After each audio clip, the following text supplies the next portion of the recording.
بسم اللہ الرحمن الرحیم۔ السلام علیکم۔ حضرت عمر فاروق رضی اللہ تعالیٰ عنہ نے کبھی کوئی خواہش نہیں کی۔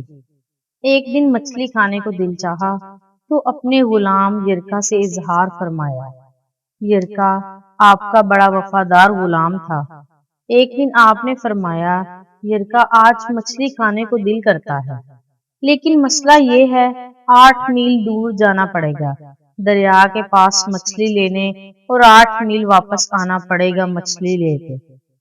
پھر آپ نے فرمایا، رہنے دو، کھاتے ہی نہیں۔ ایک چھوٹی سی خواہش کے لیے اپنے آپ کو اتنی مشقت میں ڈالنا اچھا نہیں لگتا کہ 8 میل جانا اور 8 میل واپس آنا صرف میری مچھلی کے لیے۔ چھوڑو یرکا، اگر قریب سے ملتی تو اور بات تھی۔ غلام کہتا ہے، میں کئی سالوں سے آپ کا خادم تھا، لیکن کبھی آپ نے کوئی خواہش نہیں کی تھی، پر آج جب خواہش کی ہے تو میں نے دل میں خیال کیا کہ حضرت عمر فاروق نے پہلی مرتبہ خواہش کی ہے اور میں پوری نہ کروں، ایسا کیسے ہو سکتا ہے؟ غلام کہتے ہیں، جناب عمر فاروق رضی اللہ تعالیٰ عنہ ظہر کی نماز پڑھنے گئے تو مجھے معلوم تھا ان کے پاس کچھ مہمان آئے ہوئے ہیں، عصر ان کی وہیں ہو جائے گی۔ غلام کہتا ہے کہ میں نے حضرت عمر فاروق رضی اللہ تعالیٰ عنہ کے پیچھے نماز پڑھی اور 2 رکعت سنت نماز پڑھ کر میں گھوڑے پر بیٹھا۔ عربی نسل کا گھوڑا تھا، دوڑا کر میں دریا پر پہنچ گیا۔ عربی نسل کے گھوڑے کو 8 میل کیا کہتے۔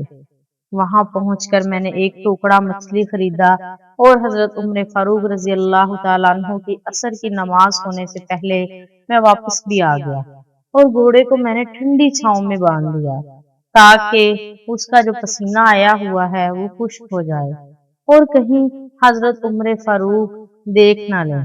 غلام کہتا ہے کہ گھوڑے کا پسینہ تو خشک ہو گیا، پر پسینے کی وجہ سے گرد و غبار گھوڑے پر جم گیا تھا، جو واضح نظر آ رہا تھا کہ گھوڑا کہیں سفر پر گیا تھا۔ پھر میں نے سوچا کہ حضرت عمر فاروق رضی اللہ تعالیٰ عنہ دیکھ نہ لیں، پھر میں نے جلدی سے گھوڑے کو کنویں پر لے گیا اور اسے جلدی سے غسل کرایا اور اسے لا کر چھاؤں میں باندھ دیا۔ جب ہماری خواہشات ہوتی ہیں تو کیا حال ہوتا ہے، لیکن یہ خواہش پوری کر کے ڈر رہے ہیں کیونکہ ضمیر زندہ ہے۔ فرماتے ہیں، جب عصر کی نماز پڑھ کر حضرت عمر فاروق آئے، میں نے بھی نماز ان کے پیچھوں پڑھی تھی۔ گھر آئے تو میں نے کہا، حضور آپ کی خواہش پوری کر دی ہے، مچھلی کا بندوبست ہو گیا ہے، اور بس تھوڑی دیر میں مچھلی پکا کے پیش کرتا ہوں۔ کہتا ہے، میں نے یہ لفظ کہے تو جناب عمر فاروق اٹھے اور گھوڑے کے پاس چلے گئے، گھوڑے کی پشت پر ہاتھ پھیرا، اس کی ٹانگوں پہ ہاتھ پھیرا، اور پھر اس کے کانوں کے پاس گئے اور گھوڑے کا پھر ایک کان اٹھایا اور کہنے لگے، یرکا تو نے سارا گھوڑا تو دھو دیا، لیکن کانوں کے پیچھوں سے پسینہ صاف کرنا تجھے یاد ہی نہ رہا، اور یہاں تو پانی ڈالنا بھول گیا۔ حضرت عمر فاروق رضی اللہ تعالیٰ عنہ گھٹنوں کے بل زمین پر بیٹھ گئے اور کہنے لگے، او یرکا ادھر آ، تیری وفا پہ مجھے کوئی شک نہیں ہے، اور میں کوئی زیادہ نیک آدمی بھی نہیں ہوں، کوئی پرہیزگار بھی نہیں ہوں، میں تو دعائیں مانگتا ہوں، اے اللہ میری نیکیاں اور برائیاں برابر کر کے مجھے معاف فرما دے۔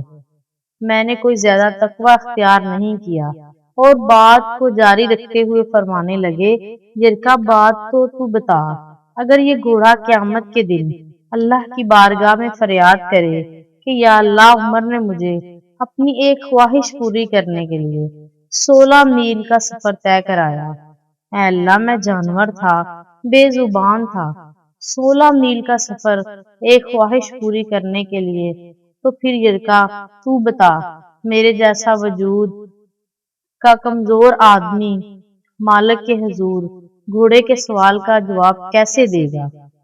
یرکا کہتا ہے، میں اپنے باپ کے فوت ہونے پر اتنا نہیں رویا تھا جتنا آج رویا۔ میں تڑپ اٹھا کہ حضور یہ والی سوچ، یہاں تو لوگ اپنے ملازم کو نیچا دکھا کر اپنا افسر ہونا ظاہر کرتے ہیں۔ غلام رونے لگا۔ حضرت عمر فاروق رضی اللہ تعالیٰ عنہ کہنے لگے، اب اس طرح کر، گھوڑے کو تھوڑا چارہ اضافی ڈال دے، اور یہ جو مچھلی لے کے آئے ہو اسے مدینہ کے غریب گھروں میں تقسیم کر دو اور انہیں یہ مچھلی دے کر کہنا کہ تیری بخشش کی بھی دعا کریں اور عمر کی معافی کی بھی دعا کریں۔